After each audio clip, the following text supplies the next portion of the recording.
নমস্কার, আমি স্বর্ণকমলিকা চক্রবর্তী। আমার লেখা যে গল্পটা এখন পড়ব সেটার নাম হচ্ছে গুস্সা ঘর। এটা হচ্ছে তোমার গুস্সা ঘর। মানে ছোটবেলা থেকে ঠাকুর ঘর, পড়ার ঘর, বসার ঘর এসব শুনে এসেছি, এমন ঘর তো কখনো শুনিনি। এটা কী ধরনের ঘর গো? অবিরাম হো হো করে হেসে উঠল। আজকে অফিস থেকে বাড়ির প্ল্যানটা পাশ করিয়ে এনেছে। এখন কম্পিউটারে সব হয়ে যায়, তাই বেশি দেরি হয়নি। আর কিছুদিনের মধ্যেই নিজের স্বপ্নের বাড়ি তৈরিতে হাত দেবে সে। চা খেতে খেতে বউকে কিভাবে ওর বাড়িটা হবে দেখাচ্ছিল। বৃষ্টিধারা সব জায়গাটা বুঝতে পেরেছে। বাকি ঘরগুলো তো কমনই, সচরাচর সবার যা থাকে। ব্যতিক্রম শুধু এই ঘরটা। কিন্তু এই ব্যাপারটা সে হেসেই উড়িয়ে দিল। থাক, সেও আর জিজ্ঞেস করবে না।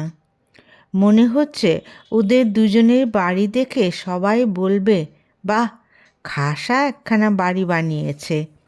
এবং এই কথাটা শোনার জন্যেই অবিরাম বসে আছে বহুদিন ধরে।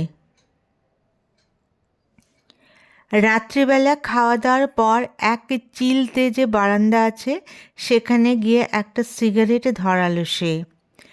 বারান্দার আলোটা খুব উজ্জ্বল নয়, তবু জানা লেখাগুলো পড়া যায়, যেমন সিগারেট খাওয়া স্বাস্থ্যের পক্ষে ক্ষতিকারক।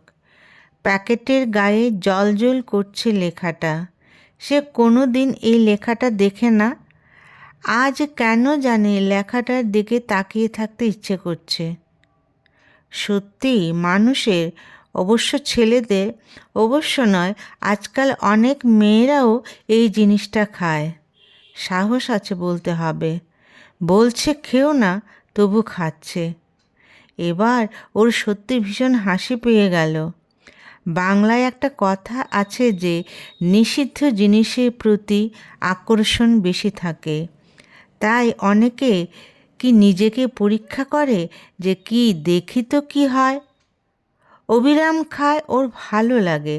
রাত্রিবেলা এই সময়টা ওকে এখানে দাঁড়াতেই হবে এবং ক্ষতিকর জিনিসটা খেতেই হবে, না হলে যে ঘুমের আমেজটা আসতেই চায় না।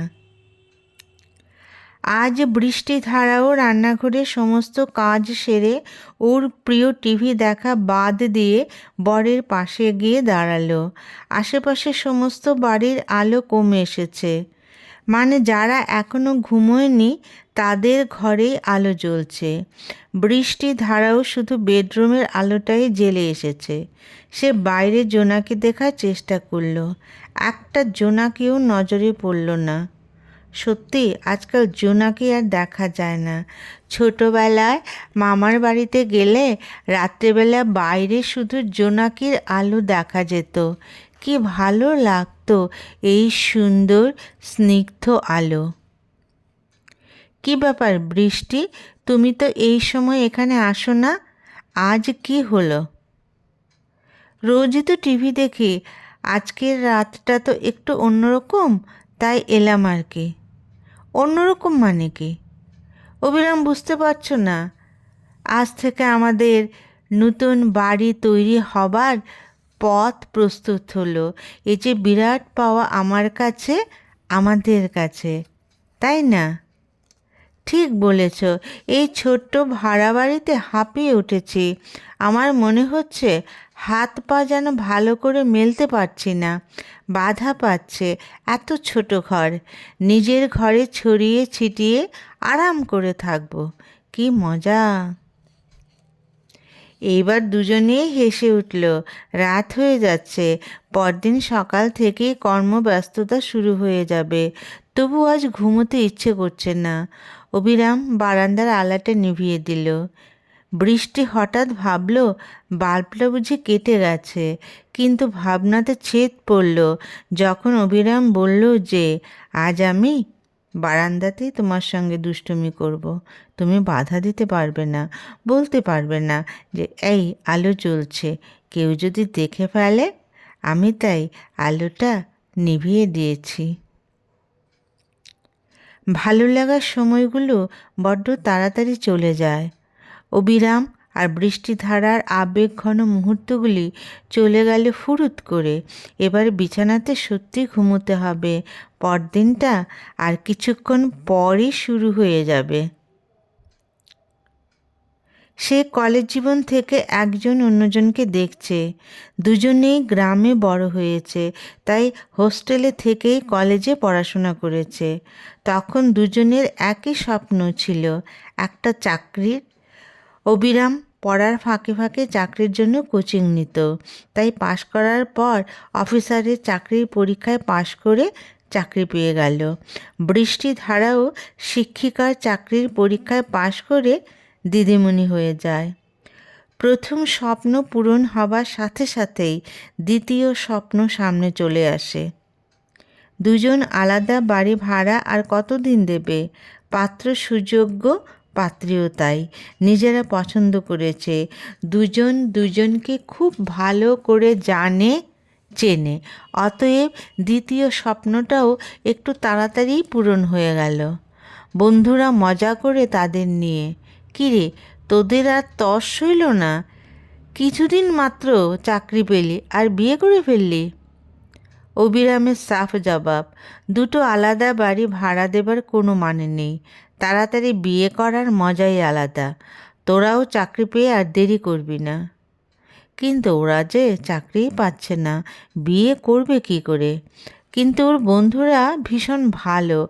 সময় পেলেই তাদের ছোট্ট ভাড়া বাড়িতে এসে আড্ডা মেরে চা খেয়ে যায়।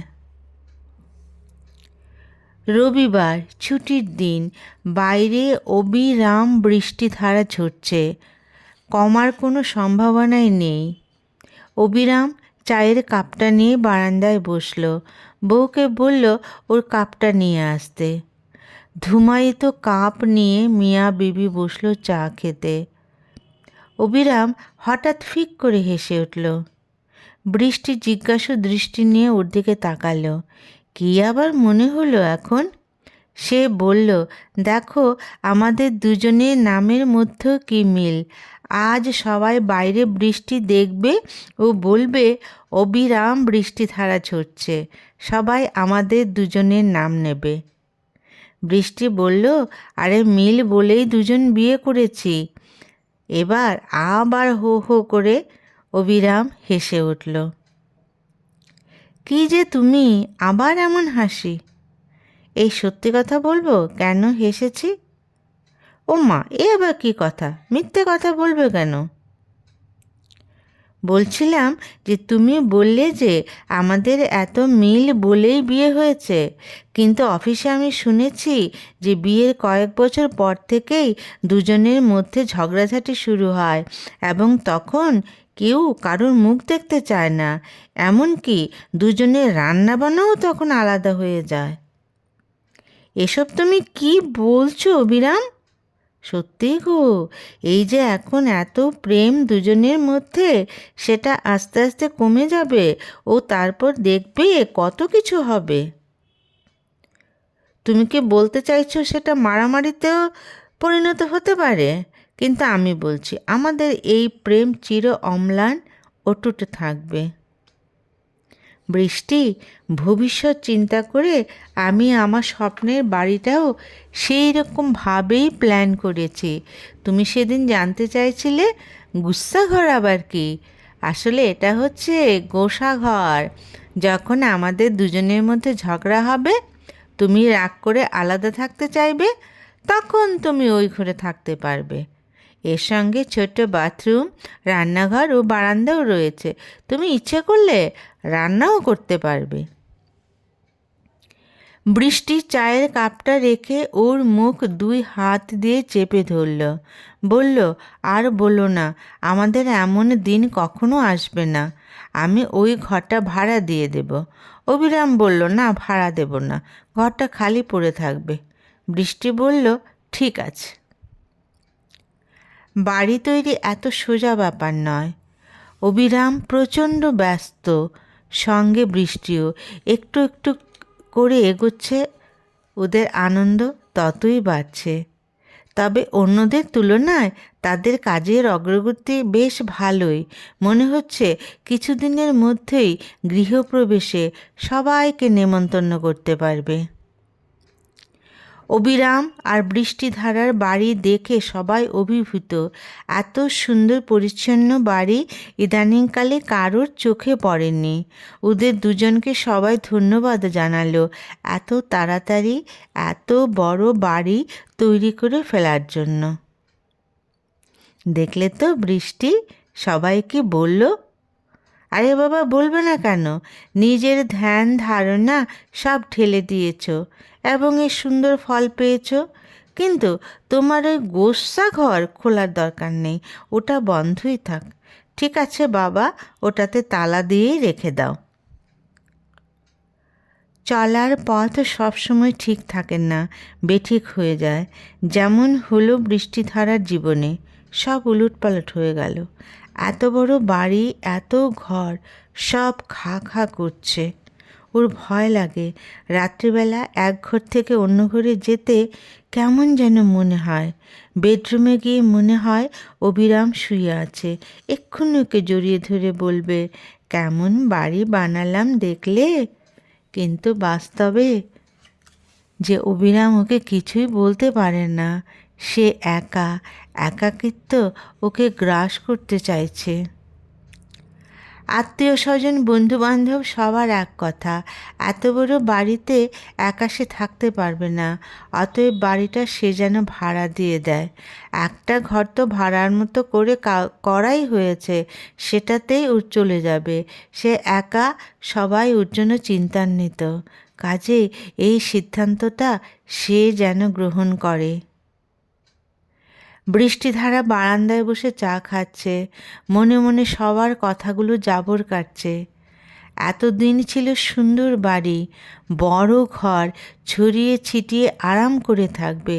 আর এখন হচ্ছে এত বড় বাড়ি, এত বড় ঘর দিয়ে কি করবে সে? ওর একা আরাম করে থাকতে হবে না, সে সেই গুচ্ছা ঘরেই থাকুক। কিছু টাকাও তাহলে মাসে মাসে আসবে ভাড়া থেকে। বৃষ্টি কি বলবে সবাইকে? আজ যদি বৃষ্টি না থাকতো তবে?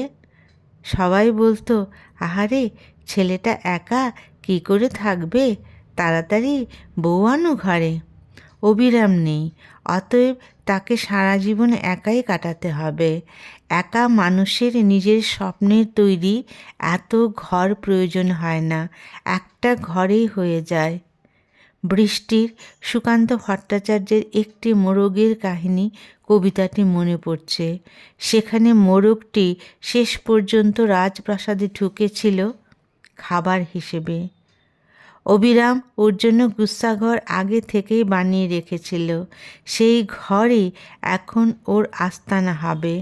অবিরামের সঙ্গে গুচ্ছা করে নয়। কিন্তু কেন এই উত্তরটা সে বুঝতে চায় না। পুরো বাড়িটা একজন সুখী দম্পতিকে ভাড়া দিয়ে সে ওর ঠাঁই করে নিল গুচ্ছা ঘরে। সেখানে যে কেবলমাত্র সে থাকার জন্য অবিরাম সব ব্যবস্থা করে রেখে দিয়েছিল। মোরগ খাবার চেয়েছিল, কিন্তু ঢুকেছিল সেই রাজপ্রাসাদে নিজেই খাবার হয়ে। বৃষ্টিধারা গুচ্ছা ঘরে নিজে ঠাঁই করে নিল, অবিরামের সঙ্গে গুচ্ছা করে নয়, ওর বিধবা পত্নী হিসেবে। নমস্কার।